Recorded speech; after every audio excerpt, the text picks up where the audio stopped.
Okay, so it looks like we've got the bulk of participants in. So I'll make a start with some of the normal administration that we do for webinars. So thank you. I'm really grateful for you all to sign in on this, what is in Auckland, a very rainy Tuesday lunchtime. I don't know what it's like elsewhere in New Zealand, but it's a good day to be on a webinar at lunchtime indoors. Um, as is usual with the admin, just for those of you that aren't familiar with the Zoom platform, normally at the bottom of your screen, you'll see a menu where we have a question and answer function. I'm already hearing that there might be some echo at my end. So what I might do is just plug in my headphones just to get rid of that.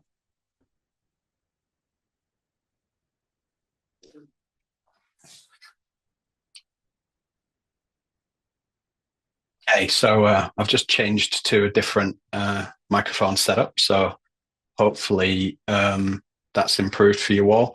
So yes, so you'll notice there's a Q&A function at the bottom of the screen, and that's where you can ask any questions that come up while you're listening to our awesome panel of presenters. There's also a chat function in there, so if you've got any technical issues or there's anything happening that we're not aware of at this end, just drop us a chat message, and Susan will monitor that for us. Okay, so we've got a really good webinar in store for you today. We've got a great panel of speakers, and the flow of the webinar is going to be that my first guest presenter, Rob, who I'm going to introduce in a moment, is going to just really introduce the issue of fire safety in construction and talk about some of the challenges and the problems that we've been facing.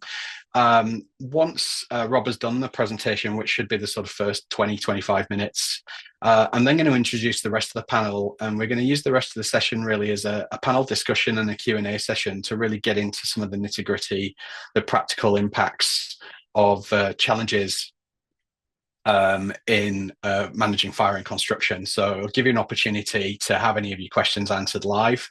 And any of you that are familiar with the CHASNZ webinar, we will have a recording of the webinar available normally the following day. And what we'll also do is any questions that we don't get to live, we will put those questions to our speakers and they will answer them offline, and then we'll put them on the web page where we share the recording. So we like to make sure that everybody's questions get asked. So look, without further ado, I'll introduce our first speaker, who is Rob Holland. He's a chartered professional fire engineer and director of Nelligan Consulting Engineers, a consultancy firm based on Auckland's North Shore. He's worked in the fire safety industry for just about 20 years across a wide range of residential, commercial and industrial projects. Rob's also the chair of the New Zealand Society of Engineering Safety and Engineering New Zealand Technical Interest Group. They're a group dedicated to promoting safety and design principles across all engineering disciplines. And it's the hope of this society that by sharing these ideas, plant machinery and buildings will be designed to be safer for everyone. So yeah, just introducing Rob. I've got to know Rob pretty well over the last wee while. He's a raw quality engineering professional and a real subject matter expert on fire safety. So over to you, Rob. We're in your capable hands for the next wee while. Cheers, John, for that lovely, wonderful introduction. I will share my screen. It's got a couple of PowerPoint slides. I promise this is not going to be death by PowerPoint. Everyone can see that? Cool. So John and I did this presentation back in March. This is a sort of slimmed down version. So as John mentioned, I hope not to be talking for more than 20 minutes or so. Just sort of introduce the topic of fire safety in construction. First thing, I've got a couple of slides just to sort of hopefully drive home the message of how catastrophic things can get if we don't put proper consideration into fire safety of construction sites. Some of you may know of this disaster. This is not that long ago, a few years ago. This was the Oceana Water Park, Gothenburg in Sweden.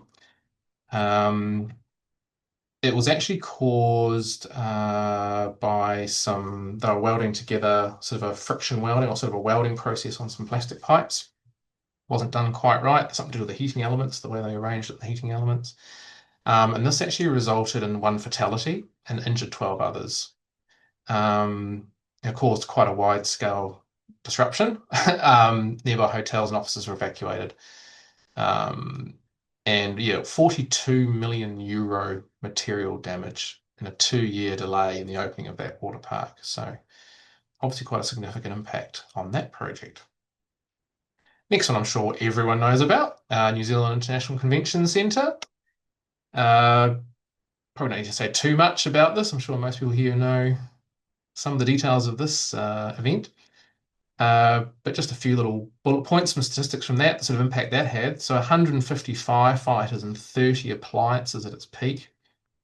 Major disruption to Auckland CBD. Businesses were evacuated for quite a while.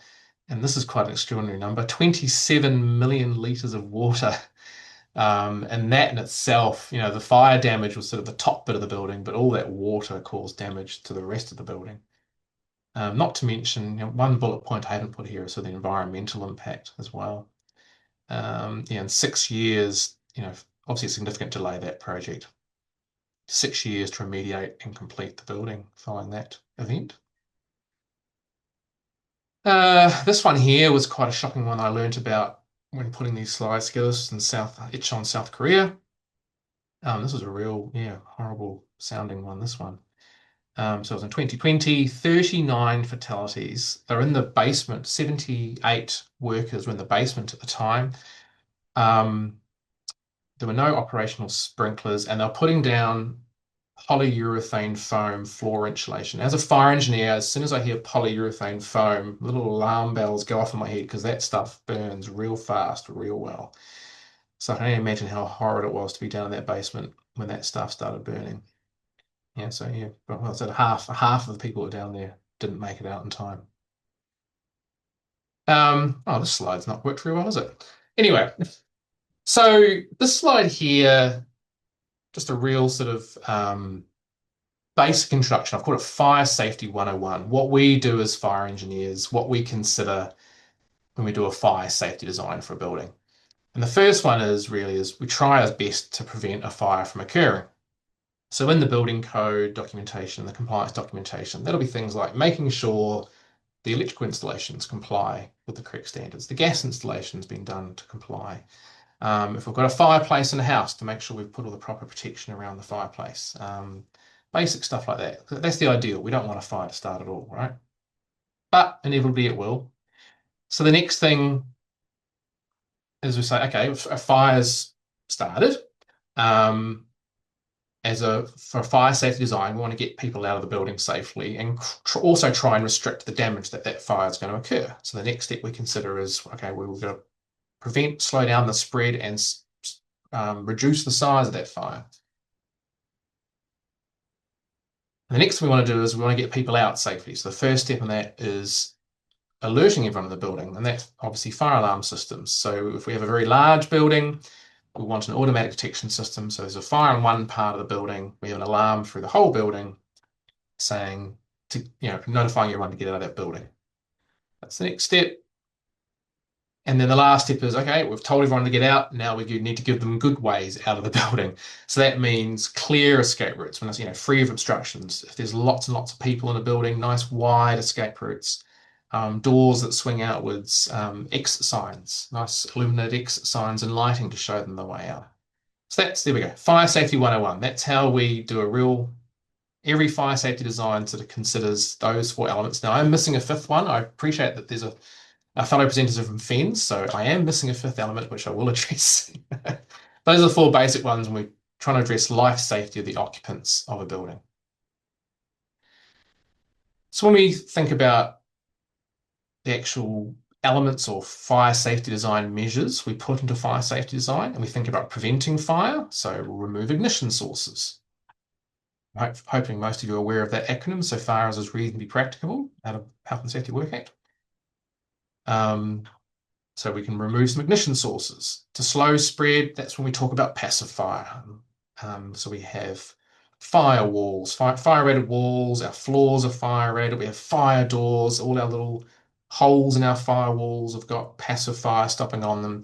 So we try our damnedest to keep the fire in a fire cell where it started to prevent that fire spread. And you can imagine in a place like an apartment building, Every apartment has its own fire cell. So because it might take 5 or 10 minutes for people to wake up in the next door apartment, to wake up, realize what's going on, hear the alarm, realize it's not a false alarm, pack their bag, find the cat, get the passport, and get out.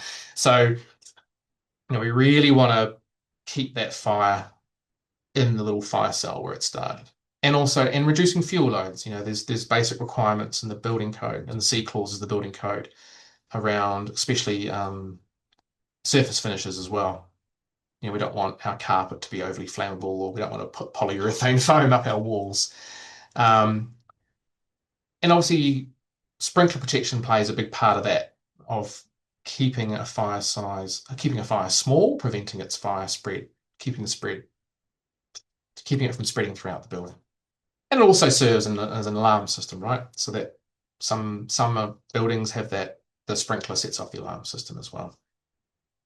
Or we can have heat detectors, smoke detectors, and the like, which I'm sure some of you are aware of. Or the most basic is the manual call point, the little break the glass, push the button. These are sort of some typical elements we have, and I already mentioned the eliminate exit signs, emergency lighting. And the last one, which I haven't mentioned yet, is it's also very, very important that once we've told everyone to get out of the building, we've got the people out of the building, and the big red trucks have turned up, we need to make it as easy as possible for our FENZ personnel to get the blue stuff on the red stuff, right? We need to give them some water. We need to give them a way to get in the building with their hoses and try and put that fire out. And that's built into the C clauses of the building code as well. So a bit of a crash course for those of you who are not familiar with fire engineering, but that's the real basics of how we do a fire safety design and the things we put in the building and we consider about a building design. And it's a bit like, I'm sure most of you are aware of the Swiss cheese model. And this is another important thing to remember with fire safety designs. We have multiple systems that sort of support each other. So if one system happens to fail, we've still got the other systems in place to make sure we get those people out safely. So there's sort of level of robustness, the levels of cheese. You don't want too many holes lining up. So one of the reasons I'm quite passionate about this topic is construction sites. I don't know if it's really appreciated that construction sites can be particularly risky. And there's multiple reasons for this. So I've got these sort of common fire safety design elements here. And then let's start thinking about a construction site, a typical construction site. First thing we try and do is remove ignition sources from a building. Okay. Well, in a construction site, we might actually be introducing ignition sources that the fire engineer hasn't considered in their design. A typical one there, welding, all forms of hot work. There might be some other ignition sources some of you can think of. Okay, so we've lost that level of safety. Now, the wonderful fire engineer who designed the building, they put firewalls everywhere. Well, when you're building a building, you might not have those firewalls yet. You haven't got round to putting the jib up. So there's all buildings will have a point where there's no fire separations at all. So if a fire is going to start, it's going to potentially spread quickly through the whole building. So we've lost that one. Reducing fuel loads is something we try and do, and I mentioned earlier, there's limitations in the building code around surface finishes. So we're not allowed to put polyurethane foam on our walls or have plastic carpet that's going to burn too quickly, but then we go and put potentially flammable plastic around a whole building, shrink wrap. So, we've potentially, and not to mention the rubbish that might be lying around, bits of timber, piles of timber lying around and rubbish lying around. So we've got lots of fuel. Sprinkler protection, they might not even be installed yet, so we've got no fire alarm systems. Clear escape routes, we might be doing some construction in an existing building and we've put some hoarding up because we don't want members of the public walking through the bit that we're building on, but now the hoarding's blocking an escape route. Fire service. I did a job which I'm going to refer to shortly. Put the security fencing. It was within an existing school. We were building a little building in the school, but there was hoarding everywhere. Security fencing everywhere. There's no way the fire truck was going to get into that site if there was a fire. So we end up, all those bits of cheese are now melting over a nice open fire because we've potentially removed all of those fire safety design features in a construction site. So hopefully that sort of communicates the idea that this is think about it, construction site can be even more risky in some ways than when the building's completed and ready to be occupied. So I'm an engineer. I love solutions.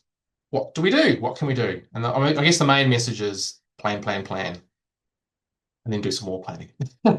So this is, I think, hopefully we're going to talk about later on with other guests. The rest of the panel here is it's really about this, this early engagement. It's getting a fire engineer, getting a construction manager, getting FENZ involved, just thinking about and planning as you build your building, how are you going to address what if there's a fire at this stage of construction?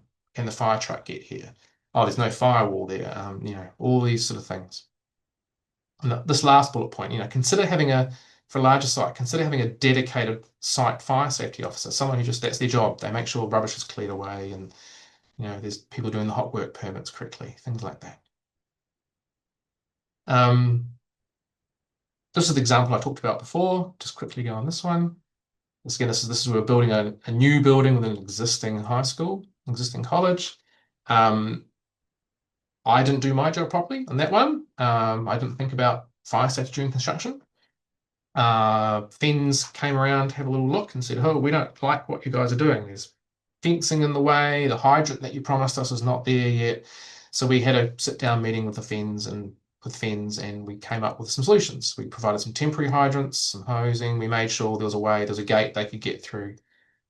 Just sitting down and talking with FENZ, and it made everyone a lot happier about that project. This is an example from, I think this is one of the Brand's papers. This is an example, just thinking about, the hydrants were active, but there wasn't actually water going to any of the hydrant risers. So just maybe some seed ideas for our discussion in 5-10 minutes.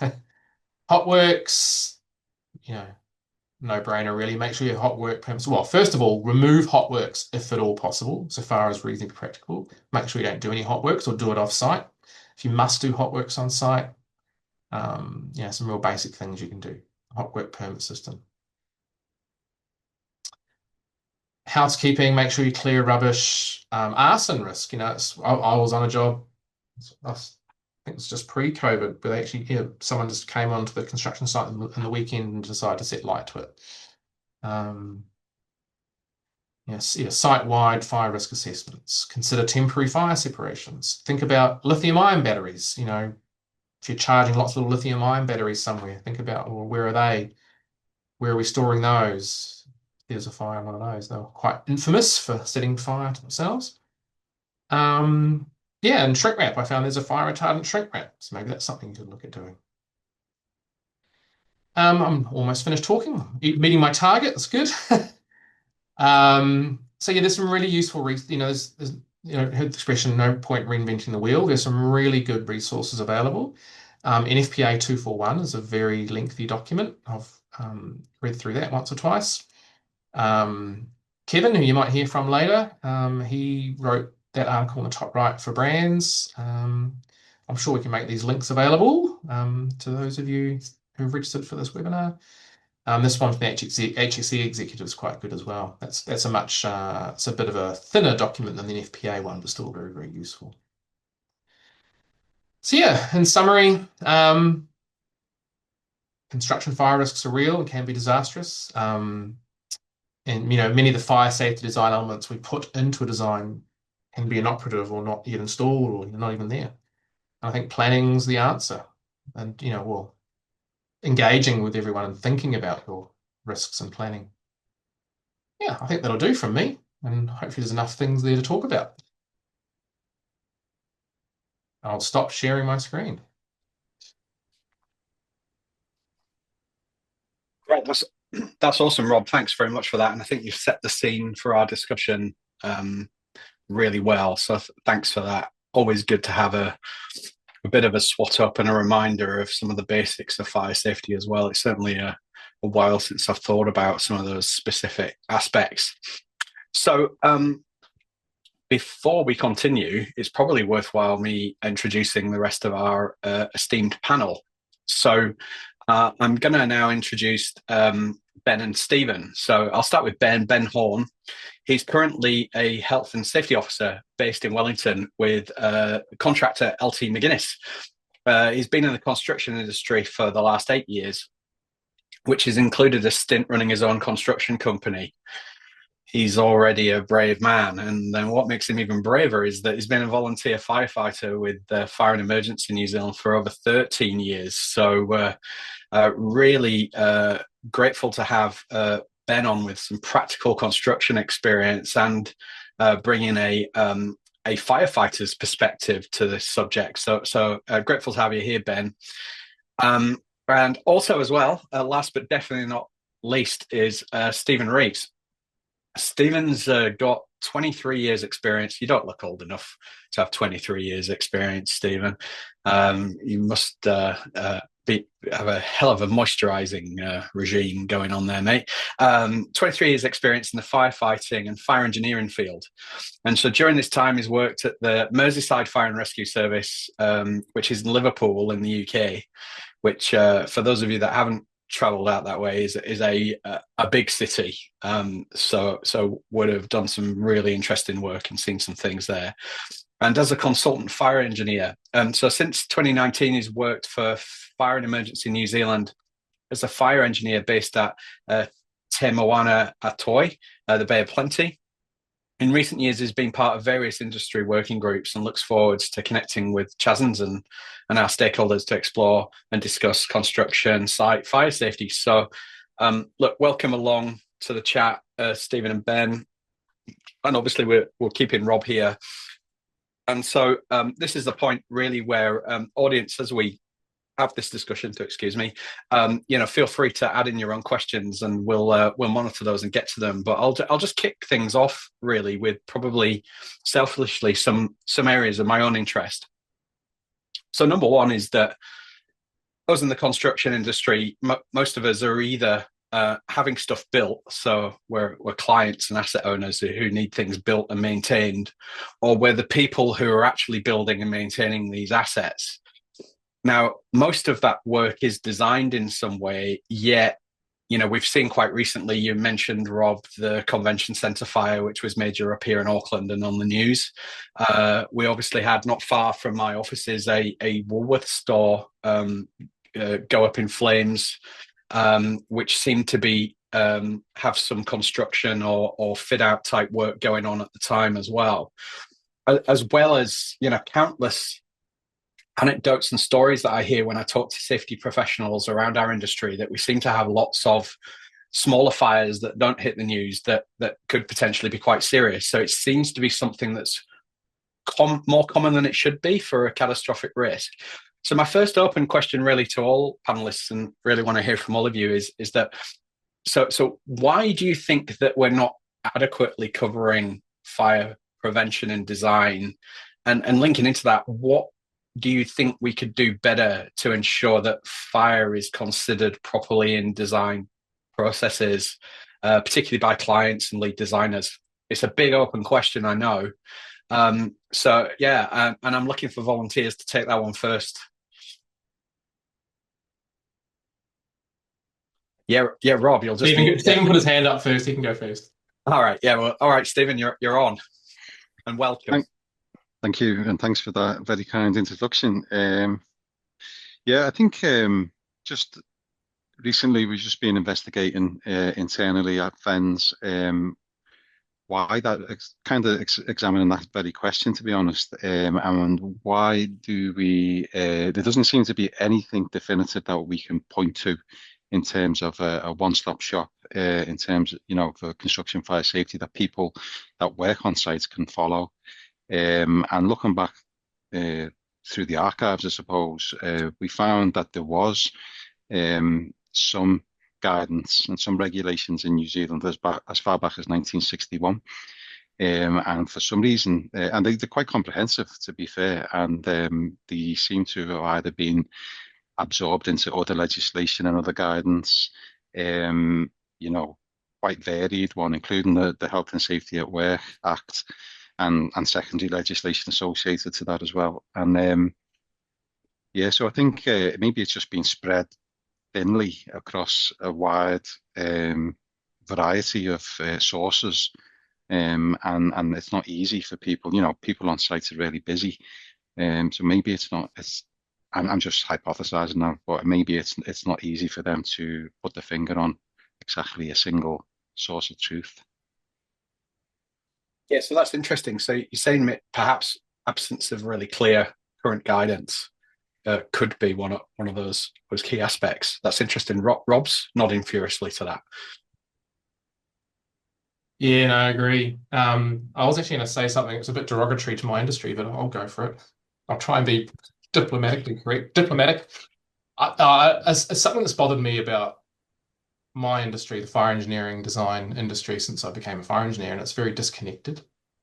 You know, we sort of the fire engineer turns up. We're getting better. We turn up. Architect gives us some drawings. We write a fire report. Here you go, and then that's it.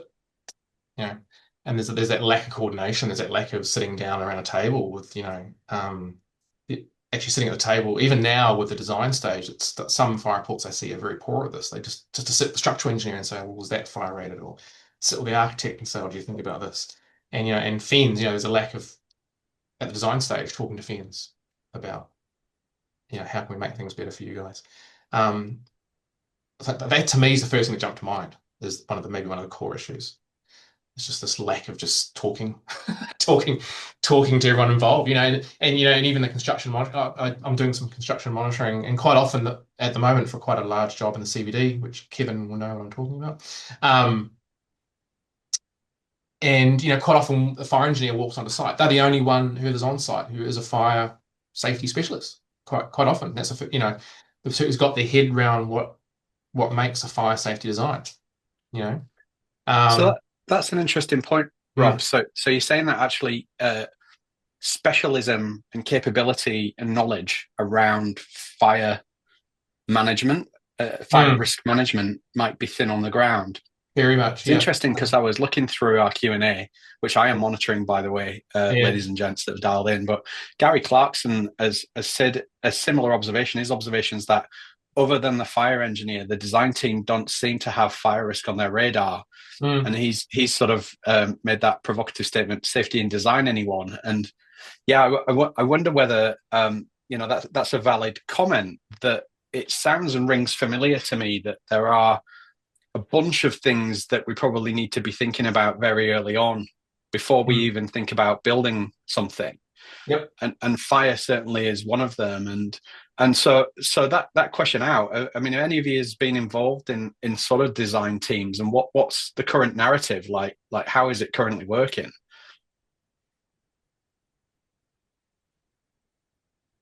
So that's you threw that out to the general, not just me. Yeah, no, sorry, yeah, Yeah. just to the panel. Yeah. Sorry, Yeah. like, are you guys been involved in these design teams? Like, what's the flow? Like, what's happening? Well, I mean, from my side of things, in my role, I don't get out to site too often. So I wouldn't have, not these days, not since I've been working at FENZ. But I think it's probably just a case of like Rob touched on a little bit before. It potentially is just a case of communicating the risk to the various the various parts of the site, probably starting with the site manager, but then maybe he or she would delegate to the specific person or persons, for whatever risk is involved there on the site. Um, Another thing that what I think though is something that was mentioned in Rob's presentation as well, is that there's lots of new risks that have been introduced onto sites in recent years. Novel construction methods and materials like CLT, for example, um, which is timber, and safe once it's constructed, but during the construction phase, when all the fire safety systems aren't operational or partially operational only, there's an obvious risk there, isn't there?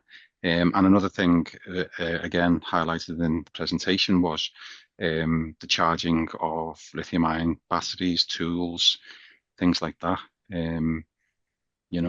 That's another risk that can blow up in people's faces as well. Yeah, I mean, totally. And look, one area of curiosity I've got, and Ben, I'll bring you in on this because you've run your own construction company and working in construction for a contractor. In your experience as a construction professional, have you ever been asked to contribute towards a design process? Have you? Is that something that's happened? No, not myself. I haven't, and I know it is getting better in the industry. With my current I work for is getting, yeah. I guess people think of fire designs and all that, the end product, but we don't think about while we're building it, what we're creating, and those hazards we're introducing. That fire, people don't really see that as I guess a huge hazard on site. We've got our normal slip, trips, falls, height work, but fire isn't really considered so much. It's at the design phase, and even getting in, if you've got health and safety professionals in your organisation, is getting them involved in the early design phase so they can look at it as well as how can we eliminate those hazards as reasonable practically. Yeah. Well, I mean, that raises another relevant question that's come up through from the floor, which was Kevin Leonard, and thanks for your input, Kevin. He actually asked this question, and it's worth you staying with me here, Ben, because I think you might be a good person to try and answer this, which is what from your opinion, are the most common kind of oversights or misconceptions and misbeliefs about fire risk on construction sites? So that's the first half of the question.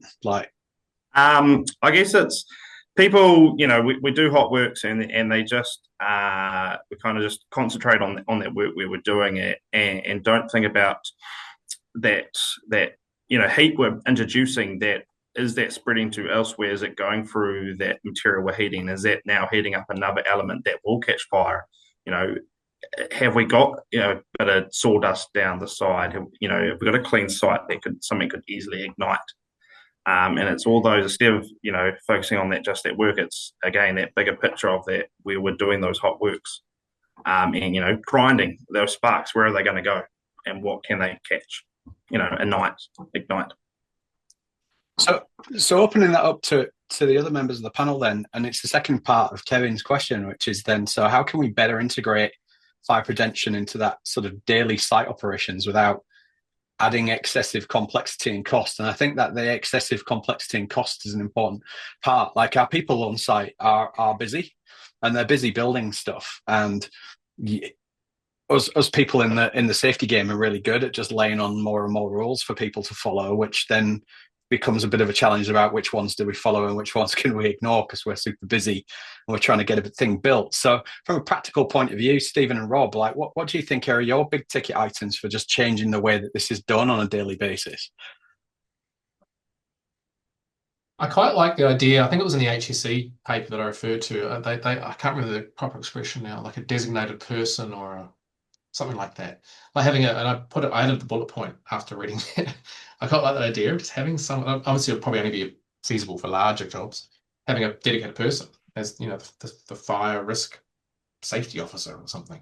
But also I think another point is that I think it's important, and I try and do this where I'm engaged in construction monitoring.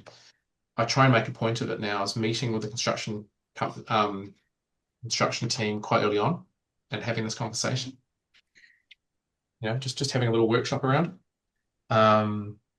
Yeah, I don't know if that's really answering the question, but a couple of ideas maybe to try and make it easy for people. Yeah, okay. Anything to add, Stephen?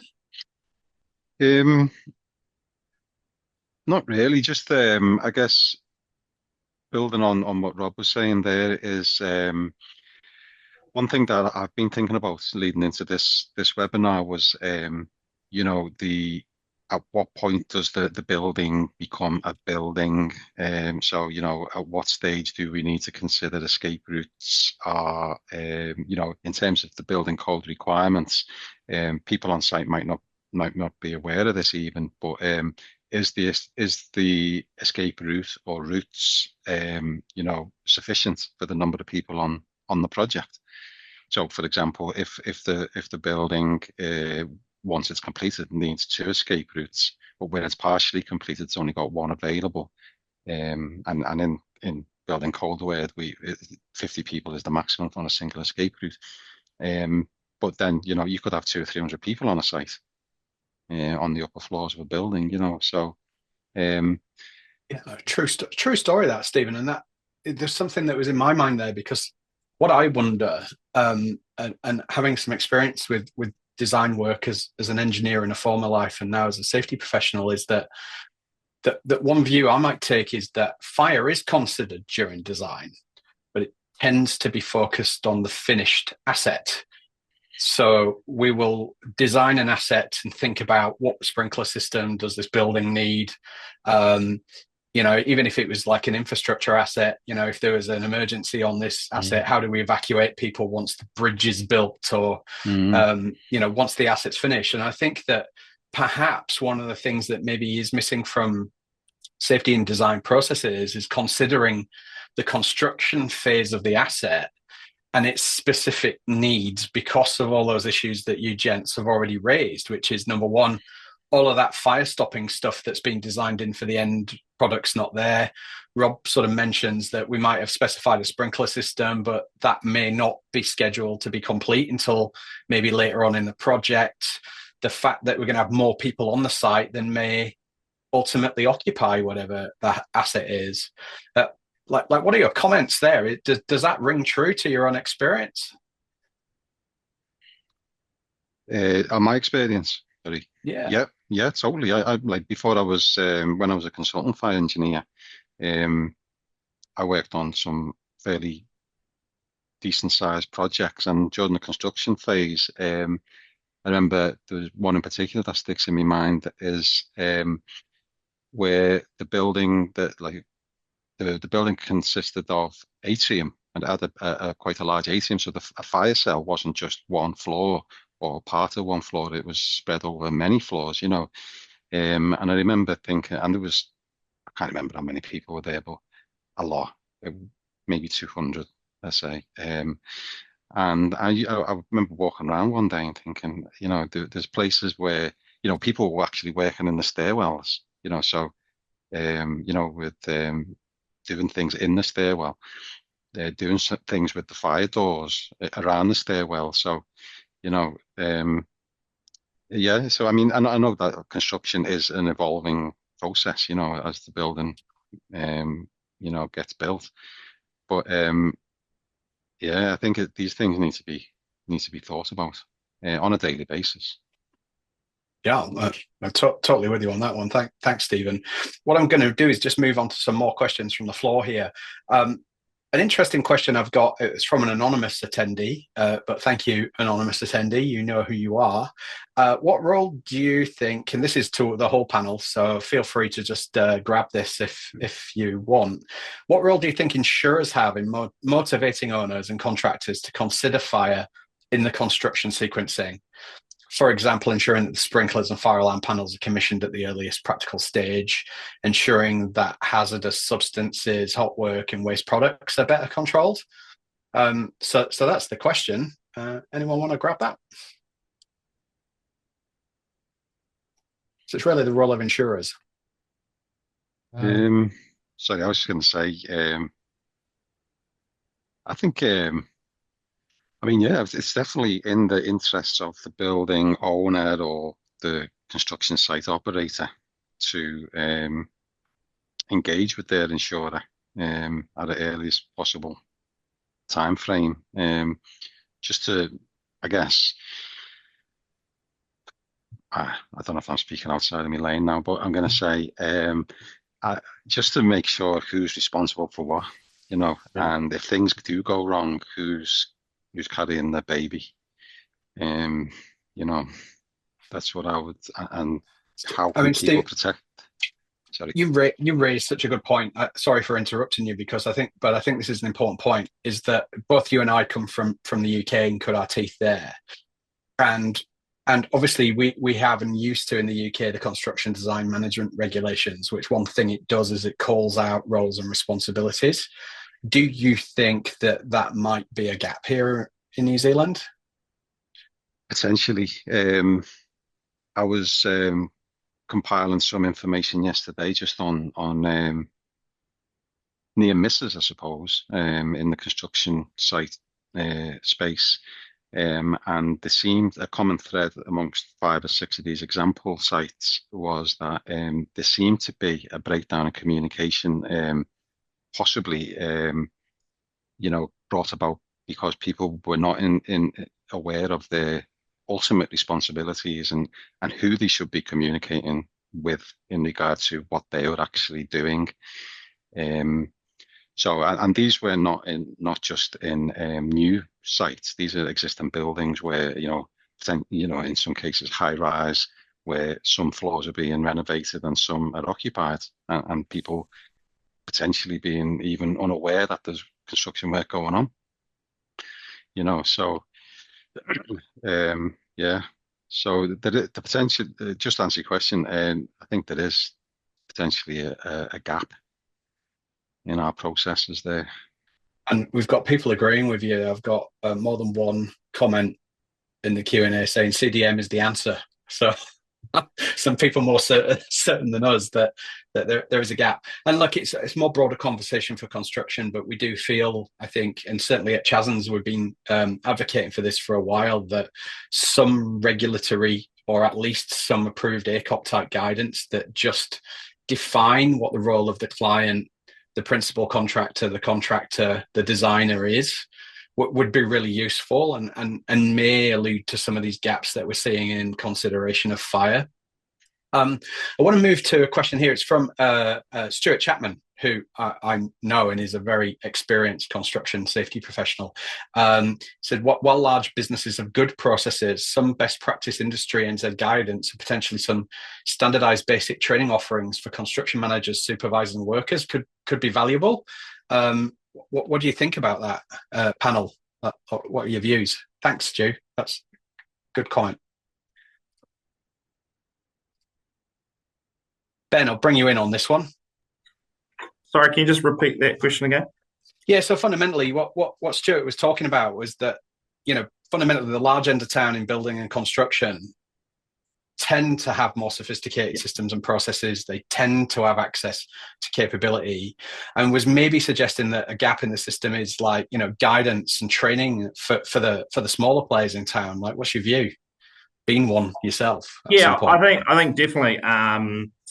Yeah, there's definitely that gap. If you look at, those larger sites, those larger commercial sites to, say, a residential site, most of the time hotworks isn't, there are hotworks where you're using grinders, you're using things that are going to create sparks, but it's not really seen as hotworks per se, while it is. So there's definitely that gap. And we need to get, I guess, some good guidance for the industry to, what looks good on a large site, medium site, and then what looks good for our smaller sites, which they can then, implement without these huge costs or extra staff that can still meet what they need to meet. So, look, it sounds like a burning platform. Rob, you got any comments on that on the guidance front? Burning platform. Oh no, that was an unintended pun. It sounds like John and I need to put together, well, not just John and I, a working group maybe, put together a little. We've talked about this earlier, haven't we, John? Yeah, I'm just wondering whether this is a signal. A CHASNZ leaflet with some basic bullet points, and then maybe a little training course or something like that. Yeah, maybe this is the opportunity that, maybe to take sort of, professionals like Stuart and others that are in some of these larger, better equipped, better informed organizations. Maybe we could collaborate and see if we could produce some helpful brief guidance and maybe help design up some learning that's accessible for businesses. I mean, certainly something that, we at CHASNZ would be open to, but we're not the experts, and we need your expertise and diverse expertise to do this. We need the voice of the constructor, the voice of the fire engineer, the voice of the worker in all of this. So maybe that's an opportunity for us all. I'm going to move into, before I move back into the panel, I have actually a question really. So it's like move away from design and thinking more broadly about risk management here. I think that one of the things that I'm seeing in construction is that we're all becoming fairly au fait with critical risk management, right? So falls from heights, people being crushed by mobile plant equipment and vehicles.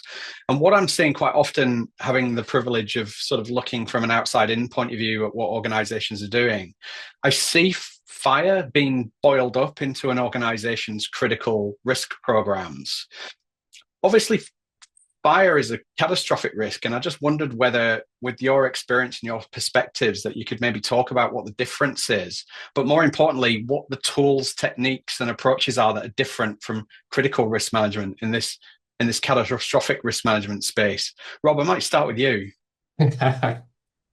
Yeah, so I think with my NZSES hat on, it's an interesting. We've had one or two webinars on this critical versus catastrophic. There's a committee member of ours, Dirk Pons, Professor Dirk Pons. He's at Canterbury University, and he's got quite a lot to say about this. Yeah, I think about the classic risk management thing, the 1 to 5 score for likelihood, 1 to 5 for consequence. He likes the 1 to 5 and then a 20. Because you do a fire falls into this bucket, I think, of very low likelihood but very high catastrophic consequence. And is it fair to put that 1 to 5 score on a fire? Like we think about the NZICC fire, was that really was that a 5 or a 20 on your consequence score? I don't know if that's really answering the question, but yeah, I think it needs to be looked at differently. I think you can't lump it. It needs to be, yes, probably low likelihood, but extremely high consequence. So, yeah. Stephen, any comments from your experience looking at this from a catastrophic risk management point of view rather than traditional critical risk? Is there anything that stands out for you as different in the way that we might treat it or prioritize it? Yeah, kind of similar to what Rob's just mentioned, is that fire safety sort of sits in the background, doesn't it? And for example, like in the other design disciplines, like in structural engineering, for example, you could very quickly know when there's a problem with the structure, like it might fall down.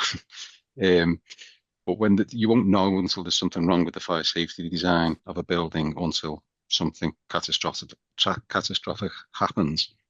Look at Grenfell, for example, over in the UK. That was there was obviously the cladding was number one risk there, but then within that there was all the way the building was just set out and other things, passive fire failures, etc. So it was that Swiss cheese model of that Rob talked about in his presentation was happened there, most obviously. So yeah, I think it's just that sort of thing, that the fire safety in most people's minds sort of takes a bit of a backseat, and we really need to be bringing it forward to the forefront of people, especially when we're having our site meetings and things like that, or kick-off meetings initially at the beginning, and the site it's an evolving beast, isn't it? Every day it seems to be changing. So and these things need to change with it as well.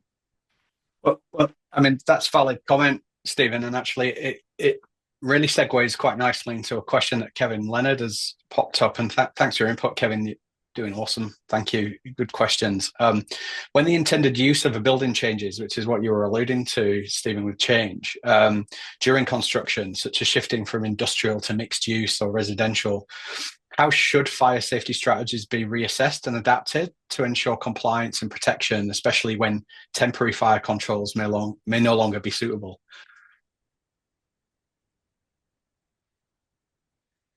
I'm going to let you go at that one, Stephen, seeing we've got you on. I'm just reading it again. It's a big question, isn't it? From industrial to something. Yeah, it is.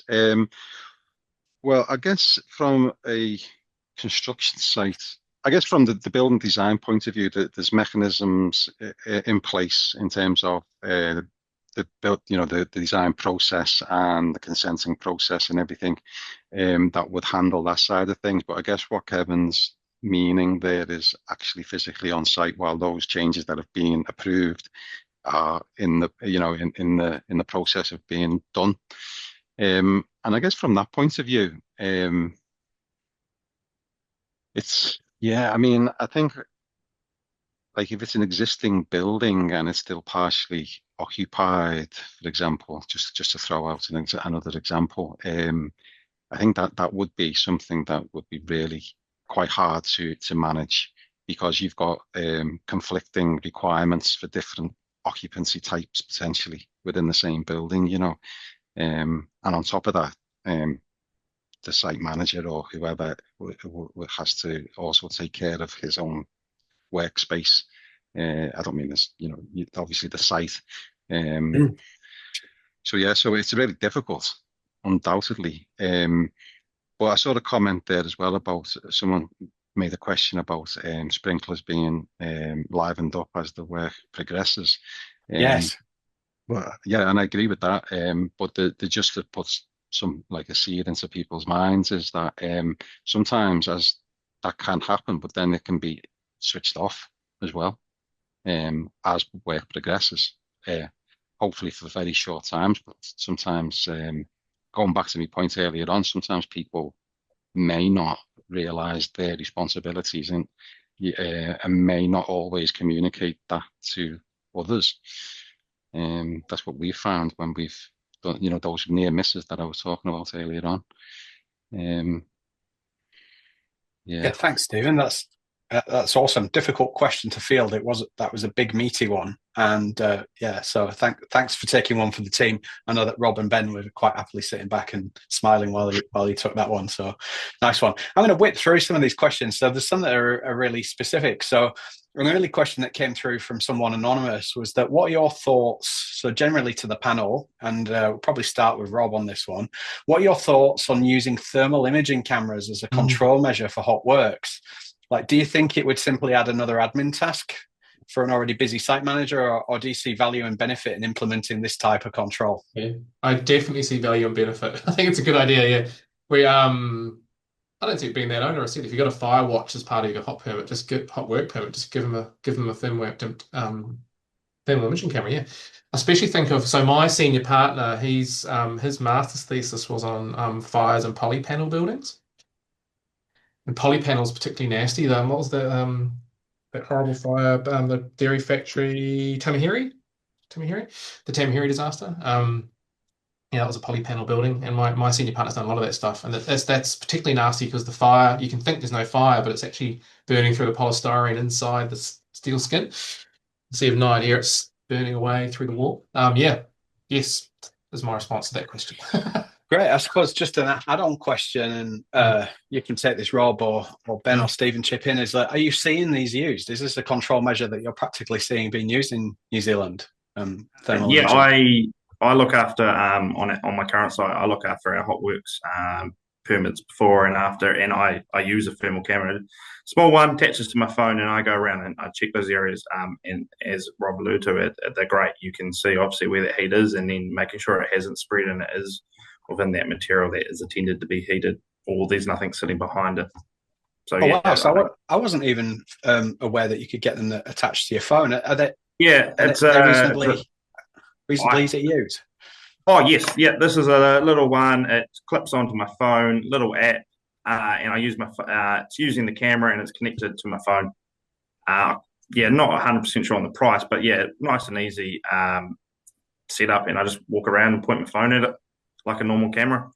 Somebody wanted to get one, roughly where they need to look, just do a random search on Google for thermal imaging camera for phone. I have to come back to you, and I can give you the information to get that out.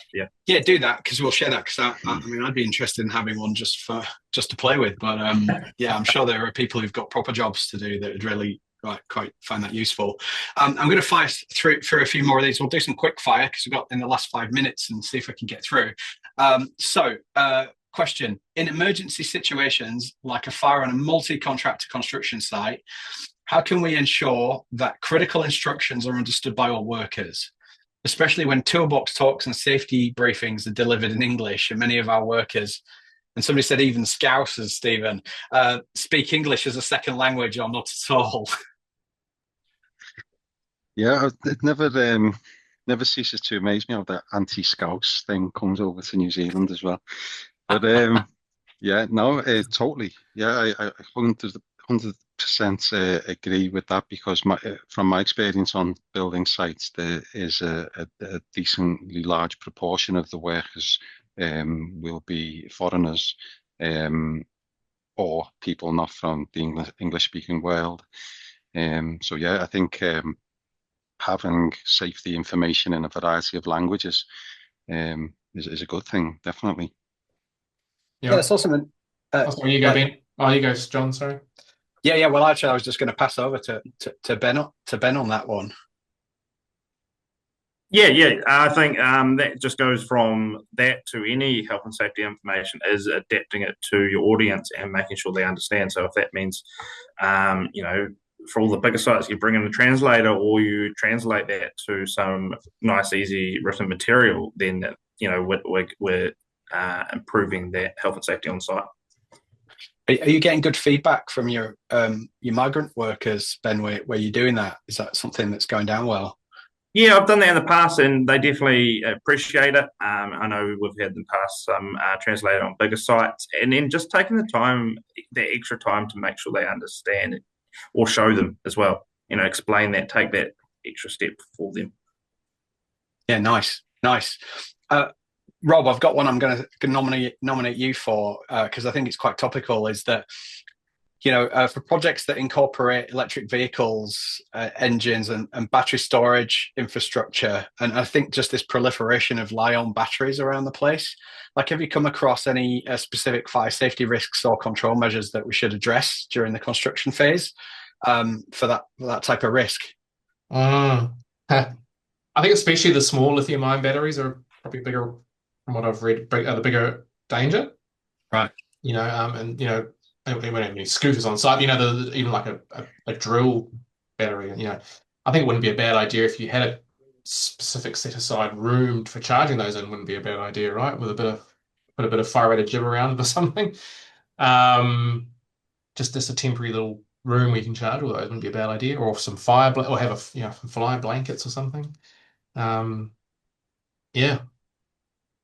Keeping them away from escape routes, and keeping your lithium-ion battery charging area away from an escape route or a skip full of timber and paper and plastic. Yeah, and there's just some pretty basic things you can do, I guess, with that during construction. Yeah. I think there's some. I saw a product the other week. These cabinets, you can get these fire-rated cabinets where you can still plug into the power supply within the cabinet. It must have an opening or some kind of conduit. I don't know. Yeah, somebody's already thinking of these things. Well, I mean, it's practical advice. Most tools nowadays are Li-ion battery powered, and we've all got a mobile phone with one in that we want to charge occasionally. And some of the bigger output batteries are definitely becoming more present, so that's useful. Look, we're coming towards the end of our time. I reckon we could probably fill in another hour of talking about fire safety, and there was so much more that we could have gone into. For those of you that have dialed into the webinar, we will take your questions, and when we post the recorded webinar on, our experts will have the opportunity to answer these questions, and we'll put them on the website. So do come back to that. We'll definitely take as an action to talk about how we might produce collaboratively with you all in industry some simple, clear guidance for stakeholders in the different sectors of construction, particularly the smaller businesses and smaller sites that might not have access to some of the expertise that's out here. So we'll take that as an action and maybe hold these gentlemen on the hook to maybe help us with that if they're willing and kind enough to share some of their knowledge and expertise. So look, on that note, it's bang on 1 o'clock, so we'll bring this webinar to an end. Can I just, before we finish, just thank personally Stephen and Ben and Rob. You guys have been generous with your time, and I know that you're passionate about this subject and passionate about sharing what you know and enhancing learning. So I'm really grateful for your time. Thanks very much. And just thank you to all of you that have called in on this lunchtime to listen to us. We're really grateful that you've turned up and bothered to listen to us for an hour. So cheers. Take care, everybody, and have a lovely week.